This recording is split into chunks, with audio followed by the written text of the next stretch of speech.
1984, when I first really started researching permaculture by reading the magazines. I enjoy very much the interactions with my customers doing the install work. Hello and welcome to the Permaculture Design podcast. My name is Cormac Harkin, and tonight we have Graham Towerton. Welcome, Graham. Hey, thanks, Cormac. Good to be here. Graham, you just want to give a quick 30-second introduction, if possible, just on who you are and what you're about. You bet. So my name's Graham Towerton. I live in Michigan in the United States. Originally, I'm from Australia, and I've lived in two different states in Australia, New South Wales and Queensland predominantly. Also lived in Western Australia for a short period. Lived in several states here in the US, and I am a chemical engineer by training, but I've recently given up my career after 34 years as a chemical engineer. And now I am doing full-time permaculture design, consulting, and installation work for myself here in Michigan. And I'm also a contractor for Food Forest Abundance based out of Florida. Great stuff. Welcome. And so we normally start just by, when did you first discover permaculture? And do you want to tell us that story? Yeah, you bet. Well, as you'd be aware, permaculture was first founded in Australia by Bill Mollison, David Holmgren, as the two founders of permaculture. And they first started talking about it in the 1970s and through on into the 1980s. At that stage of my life, I was in elementary school when Bill Mollison first started teaching permaculture to his first students. But it wasn't until I got to high school in grade 11 in Australia. My parents had a farm that they operated. It was on 53 acres of subtropical land in Queensland, north of Brisbane, behind a town called Noosa up in the hills.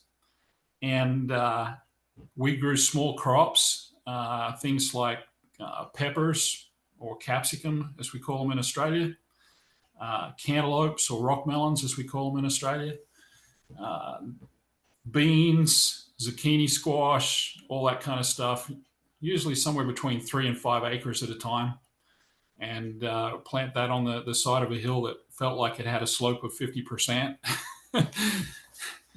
In any event, we grew a lot of those crops, and we'd plant them, harvest them, clean them, package them, ship them off to market, trying to make money in the bulk wholesale produce market in Brisbane. And we didn't really do so well doing that. We made a living, just barely, paid the bills, enabled us to live on a farm and, enjoy that lifestyle. But it wasn't a millionaire's game, that's for sure, in terms of making lots and lots of money. But, it was a lot of hard work. And so my parents first started to look at, different ways to improve agriculture on their property, with me being, one of their leading farm workers. I started to read a lot of the same magazines that they were reading. And I've got one right here. It's the Earth Garden magazine, issue number 1, that was issued in the early 1970s in Australia. It's a kind of a distant cousin to the Mother Earth News magazine that's based here in the United States. And I'm sure in your part of the world, Cormac, you've got similar, back to earth and back to nature type magazines. But my parents were subscribers to Earth Garden and also another one called Grassroots magazine. And those were heavily emphasis on homesteading, on being self-sufficient, and generating your own energy, growing all your own food, etc. And so I was a devout reader of those while I was still in high school. And after I got out of high school and went to college, I then started subscribing myself to those same magazines, and I've got a very large collection of them now. And I've gone back through them from time to time to take a look, and I've seen lots of articles about permaculture that were written by Bill Mollison and Geoff Lawton and David Holmgren in those magazines. And so that's really where I first started to learn about it, was reading those articles that they wrote. And in the same Earth Garden magazine, it was episode or issue number 22, where Bill Mollison, published his first article in 1984. And that was one of the ones that I first read, because I was in my last year of high school in 1984 at the same time. And so that's one of the articles that I can kind of remember quite fondly. And he was introducing his book, Permaculture One. And that sits on the bookshelf here back in behind me. I've got most of Bill Mollison's books.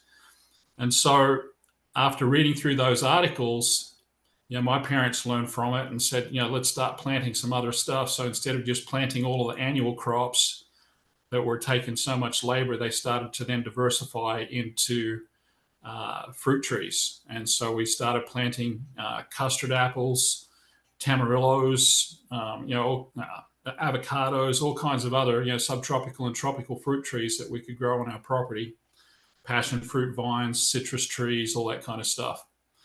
And they recognized then that, all the work that was associated with their annual crops was reduced tremendously, by looking after permanent fruit trees. And so that's really where they were at the time I went to college.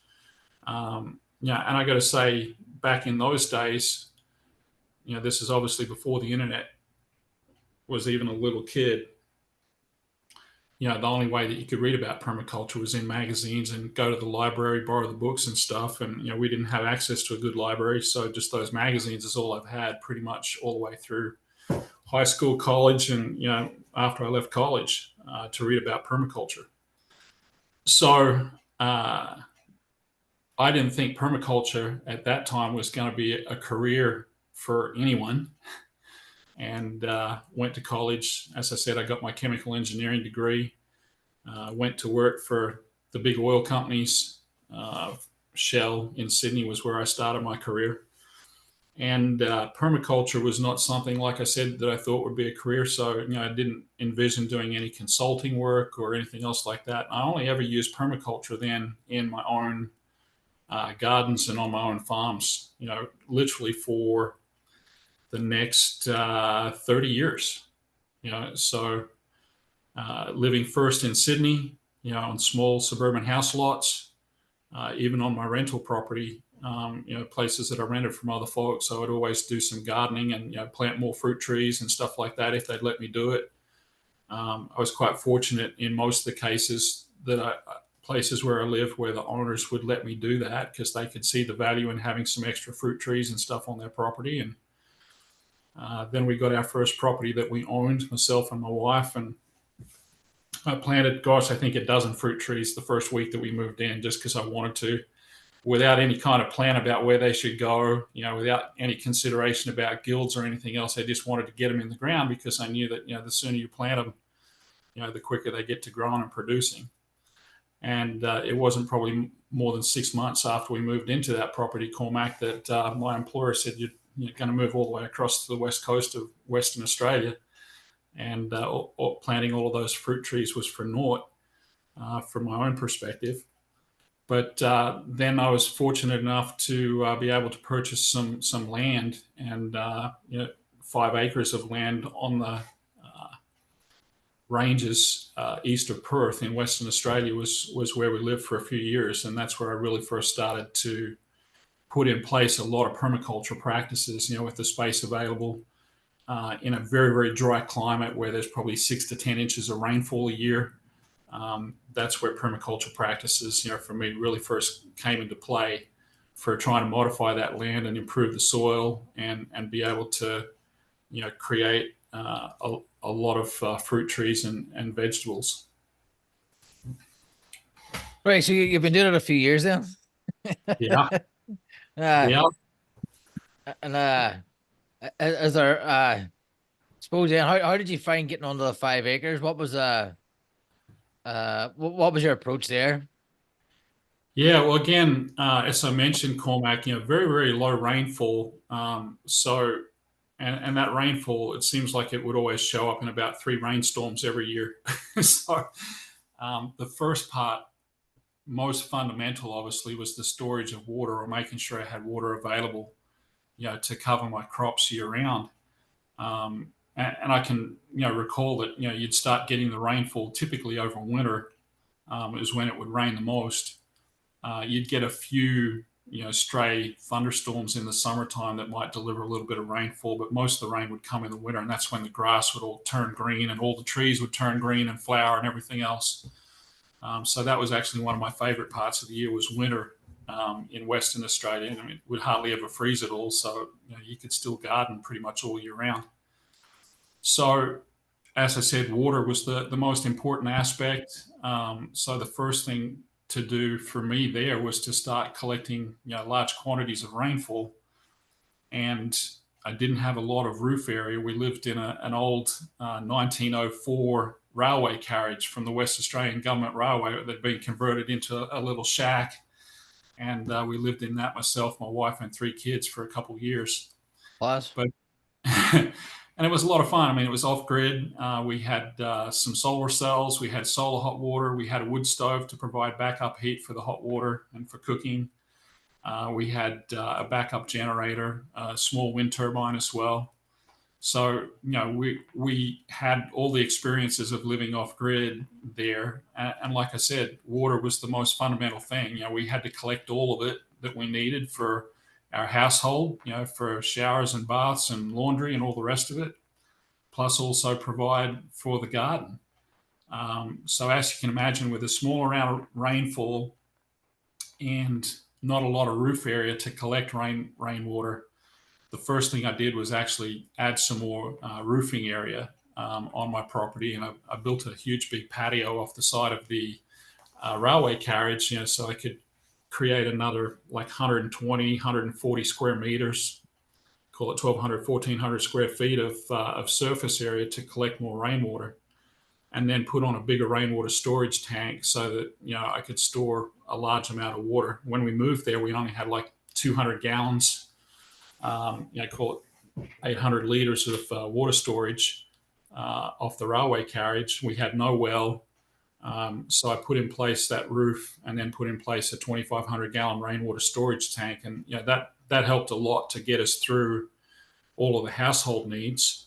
And then the next thing that I did was built another shed for storage and also for rainwater collection, and then stuck on a 30,000 gallon rainwater storage tank on the back end of that shed, and then had one of my friends come in and construct a dam on the place that would have held probably close to 250,000 gallons of water, so that we'd have that available for irrigation for use on the farm.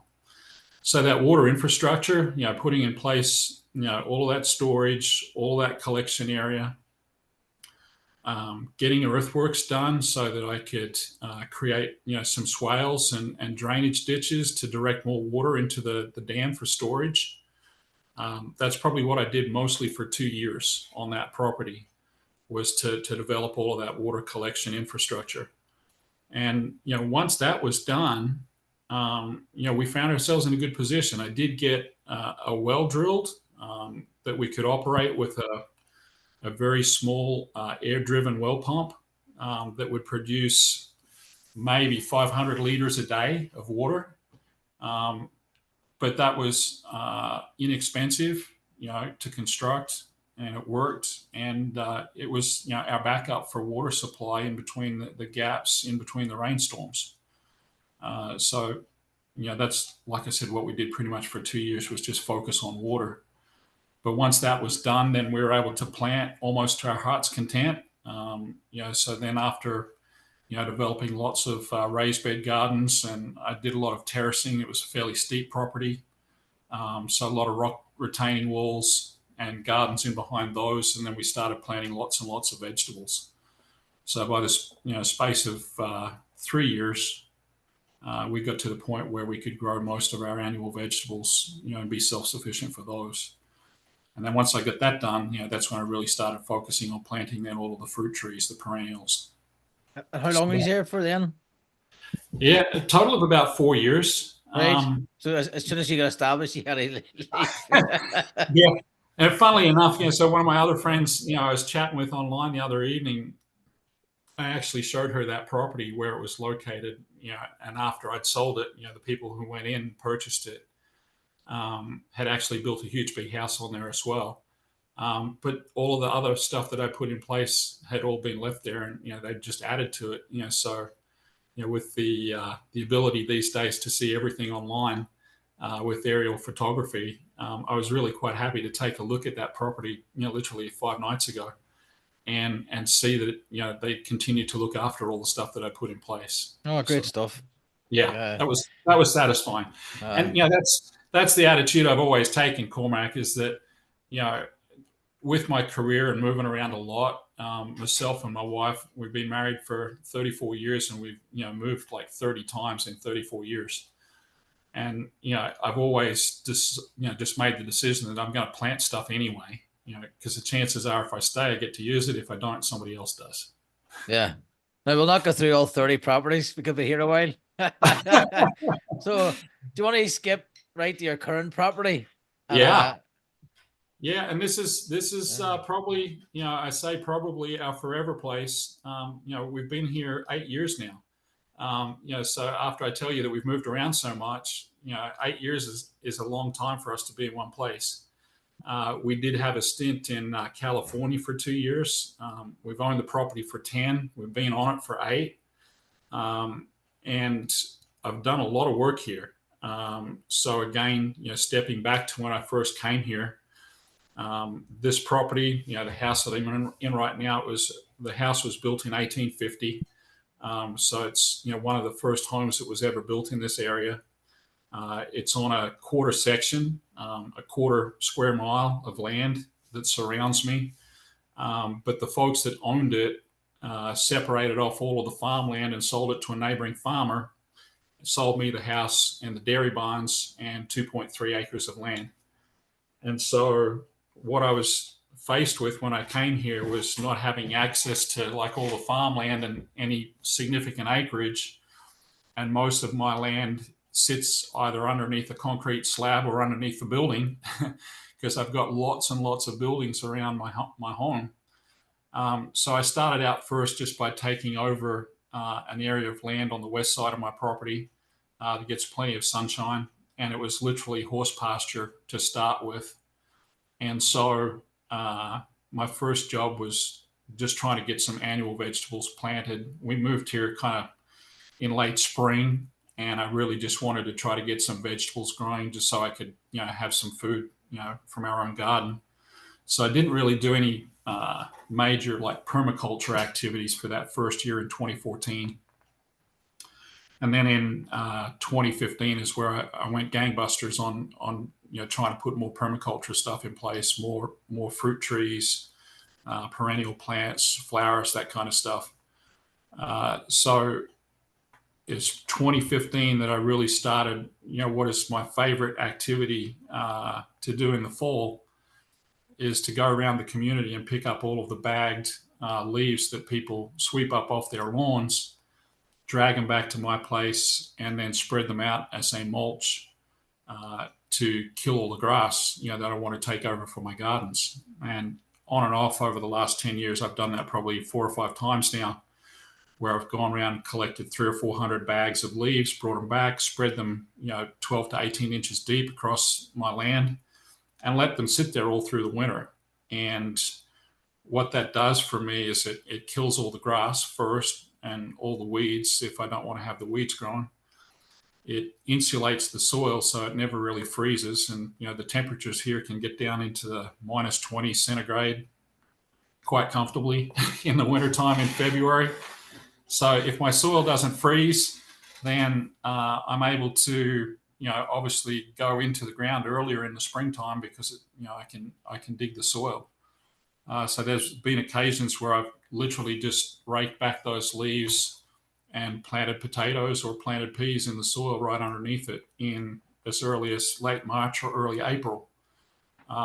and normally the frost-free period for me here is the middle of May. So the fact that I can get into the ground with things like that is just highly advantageous for me if I can do it. So then obviously the other thing that happens with all of those leaves is that, it creates a lot of fertility in the soil. I've got really sandy soil in some parts and then really heavy clay in other parts. And so having all of those leaves as they rot down and get incorporated into the soil, the worms keep working at it all through winter. Again, I can, in February, even if there's like 10 inches of snow on the ground, I can rake the leaves apart and see the worms working at the soil underneath the leaves. Plus, Yeah, so I know that all good stuff is happening, now on my place, all through the year rather than just for, 5 or 6 months through spring and summer and fall. So I then pile up all those leaves after I'm done with using them as the insulation blanket and mulch over the winter, and after I've killed off all the grass, and then I'll just let them compost. And Cormac, I think you've seen some of my compost piles before, where I've had my chickens doing all the work to rake them and fertilize them all at the same time, turn them over. I'll rake those piles back up, and I'll let the chickens do that 3 or 4 times. And by the time they're done with that over a year or 2 years, I end up with some of the really best black leaf compost, leaf mold that you can imagine. And I'll use that then for fertilizer on my garden. So I'll put it out maybe 3-4 inches on top of a vegetable garden bed, maybe once every couple of years. So then the other thing I use is wood chips. I use lots of those. I get probably 30-40 loads of wood chips delivered a year now. And I'll use that in the same fashion to suppress the grass and the weed growth, and then turn it into compost over time. Use it as a mulch. Usually what happens when I use the wood chips, I get a lot of mycelial fungal growth as well in the wood chips, and I know that's going to do good things for breaking down the wood chips and putting nutrition in the soil and building up that mycorrhizal fungi population in the soil. So those are my sole practices for fertilizers is leaves, wood chips, and chicken manure from my chicken coop. yeah, how do you beat the chicken manure? That's my favorite, chicken manure and wood chips. Yeah, Hard to beat. So if we let's get on to your education now in your career and get onto the how you started making money, how you started actually doing this as a job. yeah. Did the consultant come after the PDC, or did you decide to get a PDC, or after all that experience? Yeah, so I told you about being a chemical engineer, and so when Yeah, I was in my last couple years of that, and I didn't know it was going to be my last couple years, but I thought, it's time to start looking for something else to do because I was getting tired of being an engineer. I was traveling a lot. I was traveling all through COVID, and I was stuck in hotels a lot where I couldn't go out at night. You have to order in a meal, sit there and watch TV. That was not fun.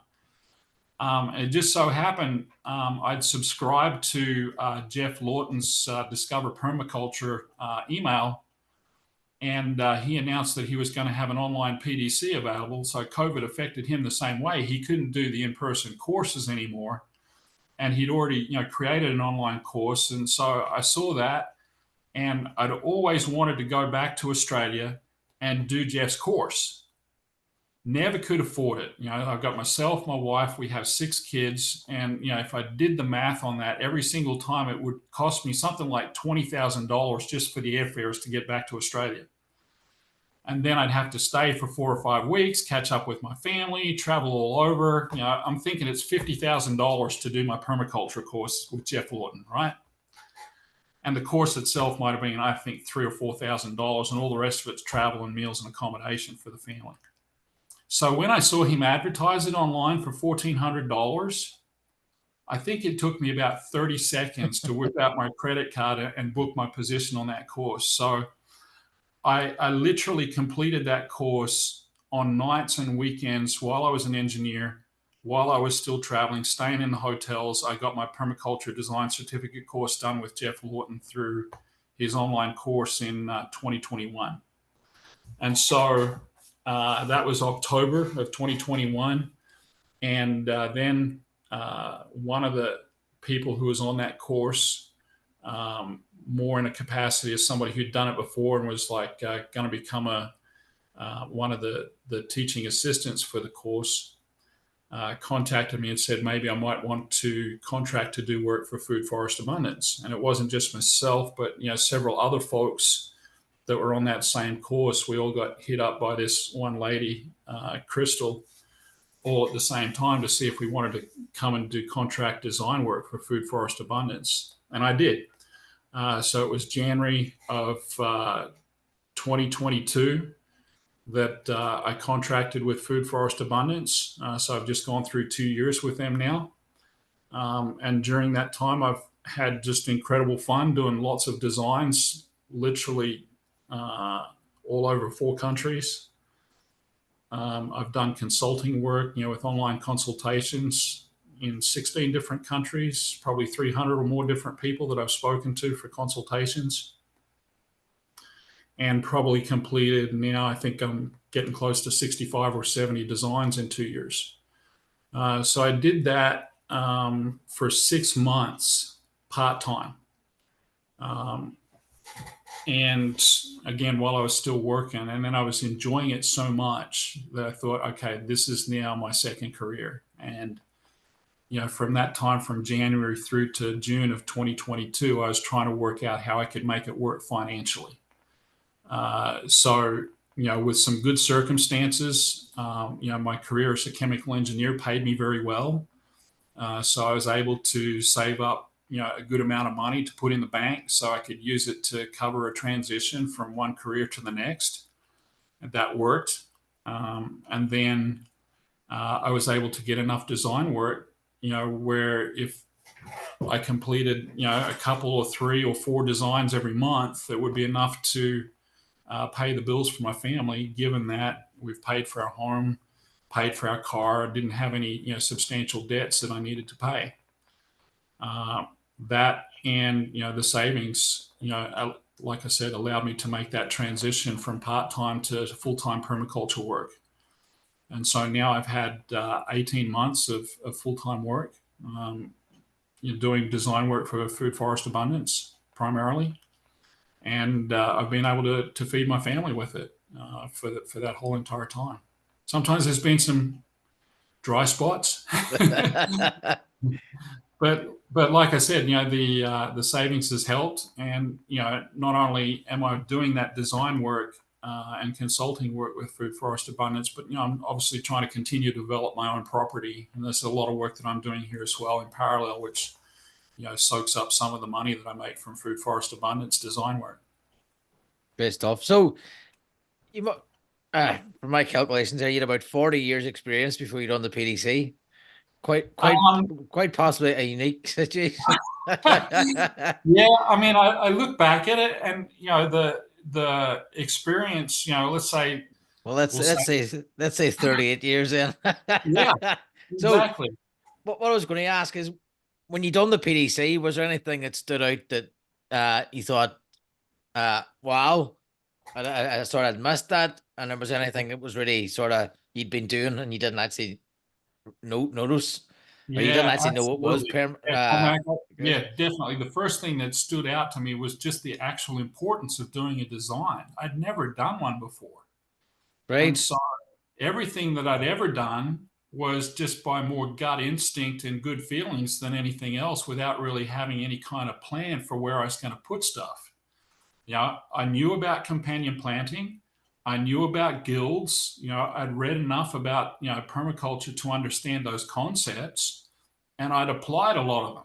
But I'd never, ever sat down and done a full property design for any of the properties that I owned, not once.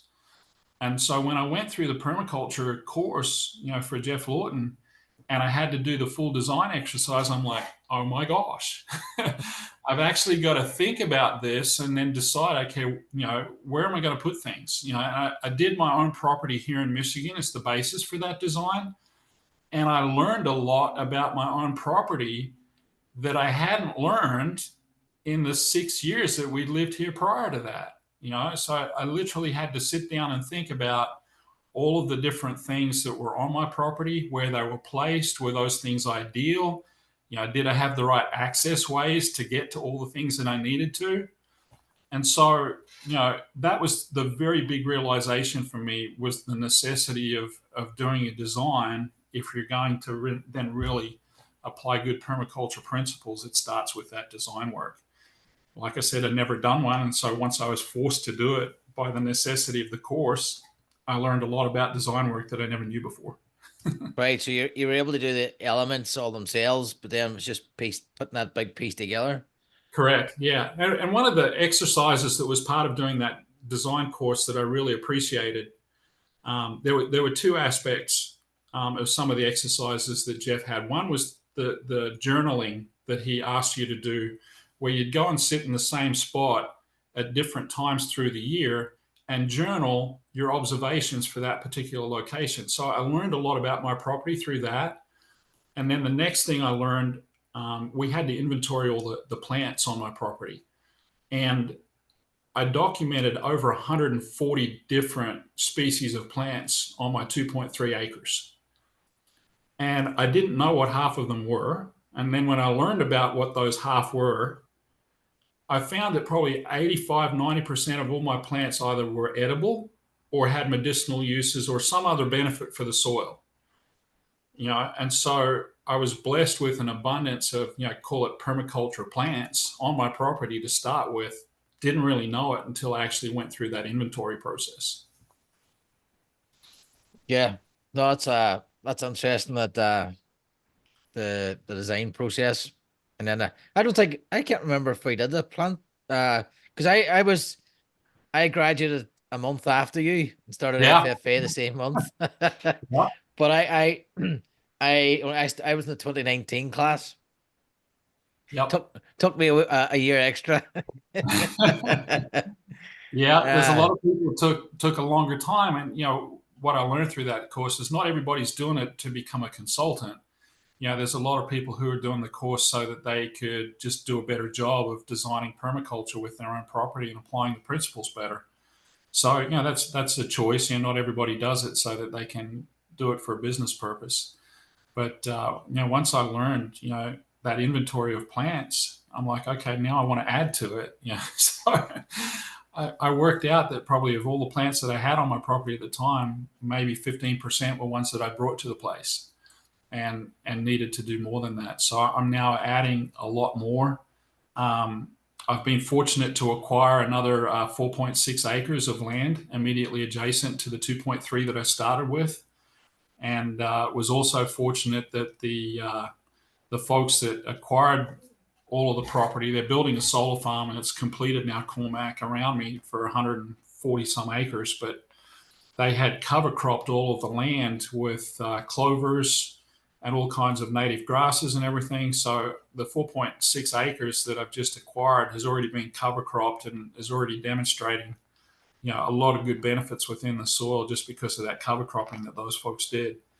So now I'm starting to map out that 4.6 acres and I've got to redo my whole design because it was based on the 2.3 that I started with.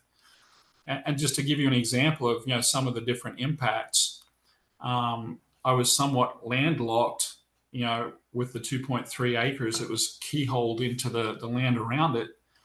And I never really had any good access to the back part of my property. Well, now I just drive onto the 4.6 acres and I can get all around my property easily now with a vehicle. And so I had designed a number of access ways through the center of my property with my original design. Well, now I don't need those, because I can just make access around the outside.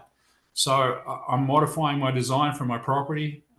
Obviously now with an extra 4.6 acres, I've got a lot more plants that I can put on my property. And the challenge, if I've got anything as a challenge, is finding the financial resources to be able to plant everything that I want to, because I've got a long list of As things always. that I plant. So what you said what's your local business called? Permaculture Adventures still? Yeah. Permaculture Adventures of Michigan. So the website for that is permacultureadventuresmi.com. So I've started that because I've always believed that permaculture should be local. In many aspects. My first really good experience, again going back to Western Australia, was working with the local county conservationist. and he wanted to establish a native plant nursery, and found some county land that we could make access to for no cost, and then we'd go out into the woods in Western Australia and start looking for native plants and seeds that we could harvest, and come back and grow all those and propagate native plants. I've got fewer native plants available to me here in this part of Michigan than I'd really like to have. There's a lot of native plants available. I've already started to look at the native provenances of different plants right across Michigan, and where I'm at, it's like a native plant desert. And so that's one of the things that I would like to do is do the same type of thing here locally, is create a plant nursery on my property, which covers not just the fruits and vegetables and stuff that we'd like to grow for food, but also the native plants that belong in this area, so that those can be repopulated throughout this region. So that's one of the goals that I have for that business. The other one is to continue to support all the customers that I've got in this part of the world where I do the installation work. So I'm doing design work for Food Forest Abundance. I'm doing some design work now for myself directly with customers. I've got customers where I've done the landscape installation work on behalf of Food Forest Abundance, again, contracted through them for those customers. And they have me come back to do their work for them every year to plant more stuff, further expansions, grow all their seedlings for their annual vegetables. I've got a great customer base here to support, and I want to use Permaculture Adventures Michigan as a vehicle for promoting that to more people within my region. And when I say my region, we'll call it the southern part of Michigan, the northern part of Ohio, and the northern part of Indiana primarily. So how do you find the install work? Because I'm thinking like I know I interviewed Jose Ansalega, and his model that he teaches on his Perma Pro workshop is basically that you pair up with a landscaper, so you're not digging the holes. Yeah. So you're not actually planting it, so you project manage it and you design it, and then you partner up with a landscaper. I like that kind of model, but like Yeah. you're out there digging the holes and putting up the Yeah, I'm fences. going to say You're in the partnering, trenches. the partnering with a landscaper is definitely not my model, and I'm not saying there's anything wrong with that. But I've always done my own work. I mean, going back to again, my own properties, Cormac, for the last 30 some years, I've dug all my own holes. Honestly, I couldn't really afford to hire anybody else to come and do it. So I've acquired a lot of tools and equipment, over that time. And I promise there's some of the equipment that I've got actually came with me from Australia, wood chippers and stuff like that I still own. And I've learned the skills for using all of it and applying it. So what I like about the install part of the work, I mean, this is a double-edged sword. It's very physical, there's a lot of hard work involved. So there's a fitness aspect of that I enjoy. But then, there's also the fact that I get worn out from the physical labor. I'm in my mid 50s, and let's just say I wish I'd probably started doing permaculture install work when I was in my 30s.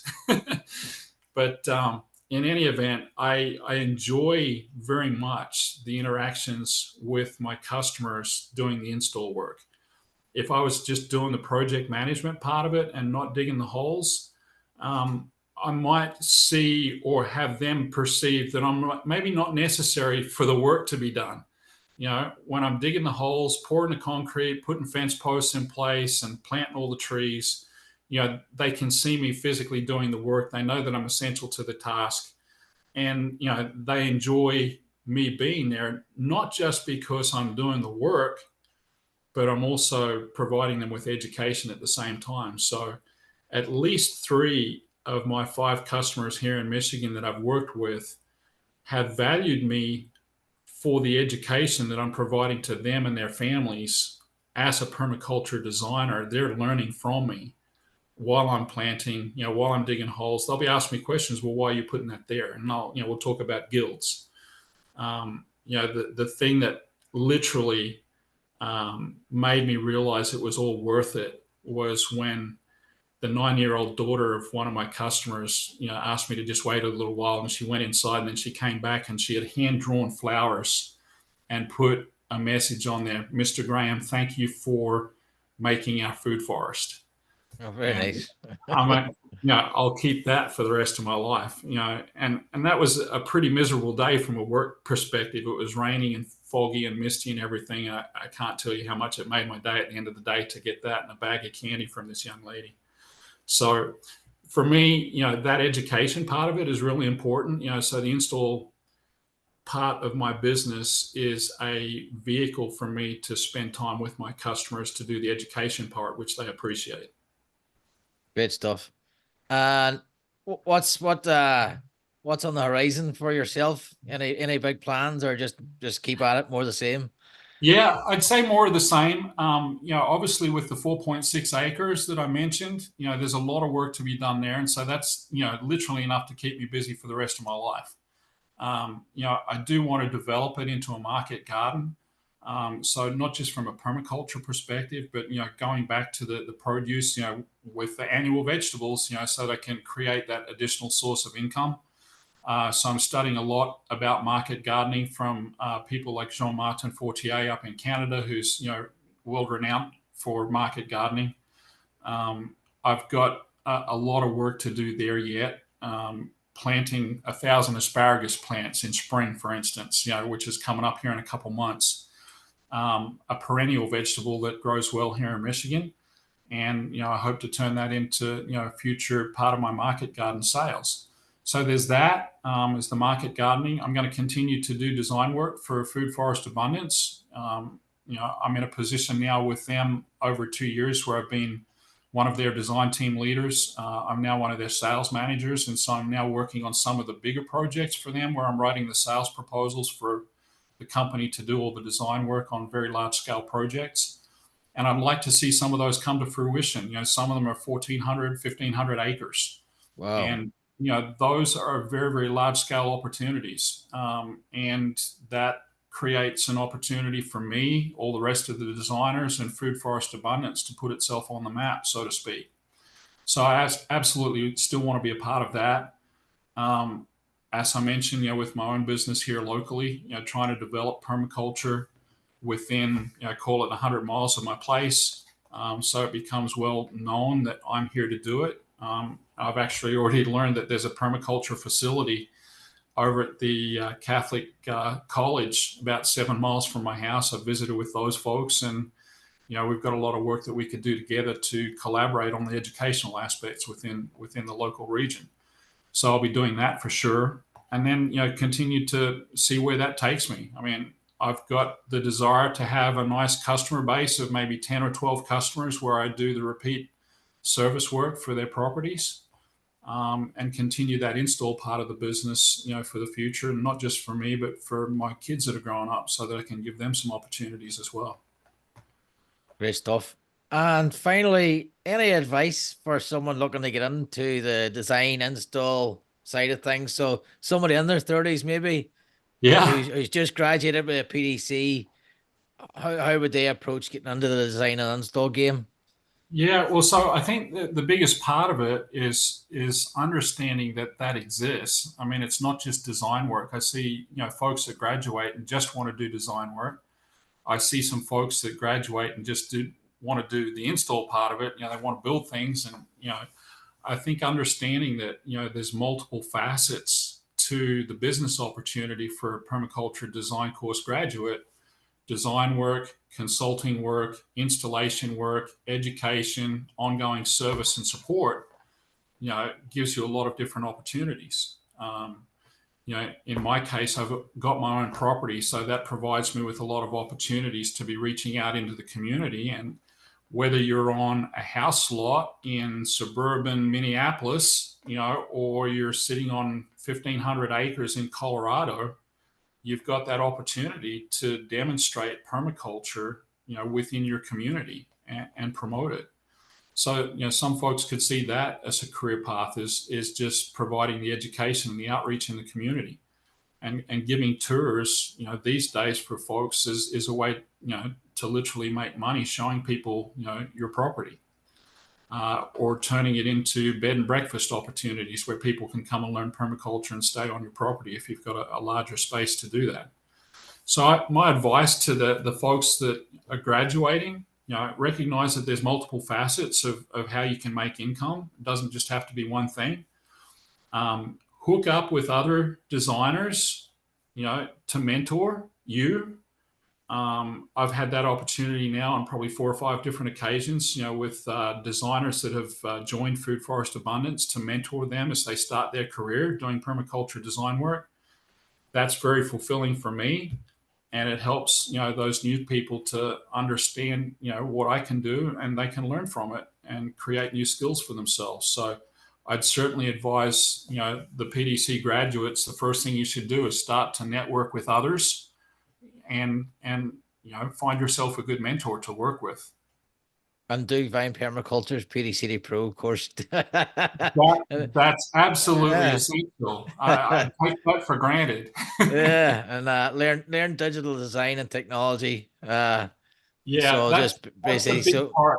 Yeah. That's the big part right there, Cormac. The digital design part was something that I was not strong in. I literally used Microsoft Paint to do the design for my permaculture design, full design exercise with Geoff Lawton.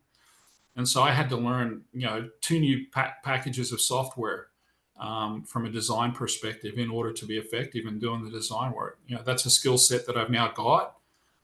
Thankfully, I'd done a little bit of graphic design work before, so I could work my way around a computer for graphic design using things like Photoshop or Illustrator. But learn those packages. They're not expensive these days to purchase. Are you still using Affinity? Yeah, I am. I'm using Affinity version 2. That's the one that I still find the easiest to use. I've still got Photoshop on my computer from when I used to do graphic design for labels. But, I just find the Affinity is very easy to use. It's inexpensive. It hasn't cost me $100 to buy both versions of it so far. And I've now built up an asset library of, plant icons within that makes it easier for me now to drag and drop when I'm doing design work. And so, that's the package of choice for me. But, there's multiple packages that are suitable. Adobe Illustrator is another one that is, quite popular. I know some folks that use Google SketchUp, Inkscape, and some other folks now are starting to branch out into doing 3D design work, with other software. But Affinity works for me. To me, that's where it probably is heading in the future, especially with the development of AI. You'll just be able to tell it, draw me a garden. Please build me a garden with these plants in it. Here's the spec, and I'll just boop. Well, let's just say that's part of the reason why I still like using a shovel. Sometime in the future, the computer might replace me as a designer. And we can laugh about that now, Cormac, but the time's already here where that can happen. So I've already seen enough AI packages to know that capability exists from a design perspective. And it's only a matter of time before somebody takes it to the level where they can do permaculture design with it and do it halfway well. I agree. Yes, it is possible, but I still think people want that personal touch. They don't want to be talking to a robot. They want you in their garden digging the hole. Yeah. I mean, when I go through the process, from starting a consultation to going through to the end of the design and doing an installation, it's the personal aspect definitely that people value. There's a knowledge base that I've got here that I've acquired over 30 or 40 years, and that can be replicated in a computer, no doubt. But being able to apply it intuitively, I don't think AI is quite there yet. And I think people, like you said, would prefer to speak to a person. I think with all of the digital interactions that people have from day to day, I think now people are starting to verge more towards wanting to have personal interactions as being the basis for their transactions, and that's what I'll continue to do. And a 9-year-old girl isn't going to write a computer No. a card. Yeah. Great, that's been great catching up. Yeah. Anything you want to add before we go here? No, I mean, where do people find you? So if I want to work with you, or if somebody wants to work with you, how do they go about that? Yeah, so the website again is permacultureadventuresmi.com. You can find me on Instagram. My handle there is just my first and last name, Graham Towerton, all one word. And then, if you go to either of those places, then you'll see on Instagram, I've got my link tree in my bio. You'll be able to see then all my blog articles that I've written, my YouTube videos. I've got a YouTube channel, which is frankly only still got 7 or 8 videos on it. I don't put a lot of stuff there. Most of my stuff ends up on Instagram, and I've got a Permaculture Adventures Facebook page as well. So that's where people can find me. You can contact me through the website, drop me an email, fill in the contact form, book a free consultation, and I can help anybody out that's interested in having some help within that Midwest region, Central Midwest. That's great, Graham. Thanks very much. And Hey, you're welcome. Thanks, Cormac. I've enjoyed it. It's been good to yeah, catch up. and guys, that's been Graham Towerton on the Permaculture Vine podcast. And again, all the links will be in the description, and the link to PDC 2 Pro as well is down in the link if you want to learn that digital design and sort of kickstart your career. We teach digital design, how to use a plant database, some AI in there as well, I think, social media stuff, and how to build a basic WordPress website to get you up and running. And thanks very much. I'll see you all next week. Cheers.